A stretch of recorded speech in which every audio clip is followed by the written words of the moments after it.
இந்த ஆதர்ஷ்குமார் கோயல் அப்படின்னு சொல்லக்கூடிய நீதிபதி முதல்ல இவரை நீதிபதியாக அந்த பதவி கொண்டு வருவதற்கு முன்னாடி இந்தியாவுடைய அன்றைக்கு, அதாவது பாபர் மசூதி இடிக்கப்பட்ட காலகட்டத்தில் நடந்த விஷயத்தை சொல்கிறேன். அன்றைக்கு இவர் தொடர்பான விஷயங்களை இந்தியாவுடைய உளவுத்துறை குடியரசுத் தலைவருக்கு அனுப்பி வைக்குது. அதில் என்ன சொல்கிறாங்கன்னா, இவர் ஒரு பக்கா கிரிமினல், இவர் மேலே ஏராளமான வழக்குகள் இருக்கிறது, இவர் நல்லவர் கிடையாது அப்படின்னு சொல்கிறாங்க.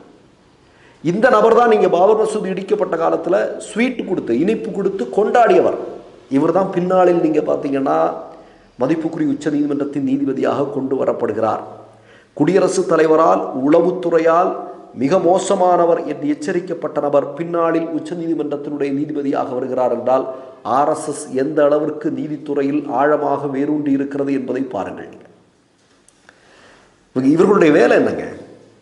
இப்போ இந்தியாவுடைய நீதிமன்றங்களே இவ்வளவு பெரிய பிரச்சனைகளோடு இருக்குன்னா நமக்கெல்லாம் அதிர்ச்சி தானே இருக்கும், நமக்கு வேதனை தானே இருக்கும். என்ன பண்ணுறது, எங்கே போகிறது? நீ உங்களுக்கு இன்னொரு செய்தியை நான் உங்களுக்கு சொல்கிறேன்.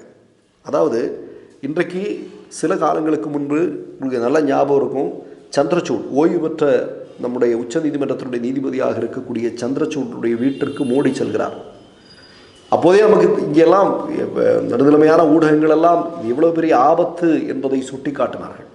பிறகு தெரியும், சந்திரசூட் பாபர் மசூதி தொடர்பான விஷயத்தில் எனக்கு தூக்கம் இல்லாத இரவுகள் இருந்தது, நான் பிறகு கடவுள்கிட்ட கேட்டேன் என்ன பண்ணணும்னு தெரியல என்கிற ஸ்டேட்மெண்ட் எல்லாம் வந்ததெல்லாம் நமக்கு நல்லா தெரியும் இல்லையா?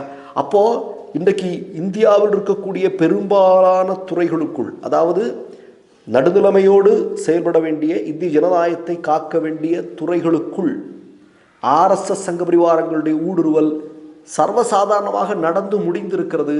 இனி யார் காப்பாற்றப் போகிறார்கள் அப்படிங்கிற கேள்வி இருக்குது. ஒன்றுமில்லை, சில மாதங்களுக்கு முன்னாடி உங்களுக்கு தெரியும், RSS அமைப்பில் இருக்கக்கூடியவர்கள், அரசு ஊழியர்கள், அதே மாதிரி அலுவலர், அதே மாதிரி அரசு அலுவல்கள் இதில் சேருவதற்கு அனுமதி கொடுக்கப்பட்டிருந்தது அப்படிங்கிற ஒரு செய்தி வந்தது. RSSகாரன் அந்த அமைப்பில் இருந்து, அதாவது அரசு ஊழியராக இருக்கக்கூடியவர், அரசு அலுவலகங்களில் வேலை செய்யக்கூடியவர்கள் RSS அமைப்பில் சேரலாம், சேர்ந்து வேலை செய்யலாம் அப்படிங்கிறதுக்கு அனுமதி கொடுக்கப்பட்டிருந்தது இல்லையா? அப்போ நான் என்ன சொல்கிறேன்னா, இன்றைக்கி எல்லா துறைகள்லையுமே இது வேகமாக RSSங்கிறது வெகு ஆழத்தில் வேரூண்டிடுச்சு. இனி இதிலிருந்து நம்முடைய இந்தியாவை எப்படி காப்பாற்றுறது? நான் என்ன சொல்கிறேன்னா, விஸ்வ இந்து பரிஷத் அப்படின்னு சொல்லக்கூடிய ஒரு அமைப்பினுடைய மேடையில் தான் இந்த சேகர்குமார் யாதவ் அப்படின்னு சொல்லக்கூடிய நீதிபதியே பேசியிருக்கிறார். இப்படி முஸ்லீம் குழந்தைகள் இப்படி, இந்துக்கள் இப்படி அப்படின்னு பேசியிருக்கிறாரு. இப்போ நான் என்ன கேட்குறேன், இது தொடர்பாக மதிப்புக்குரிய உச்ச நீதிமன்றத்தினுடைய தற்போதைய நீதிபதிகளாக இருப்பவர்கள் உடனடியாக இவனை டிஸ்மிஸ் பண்ணணும் இல்லையா?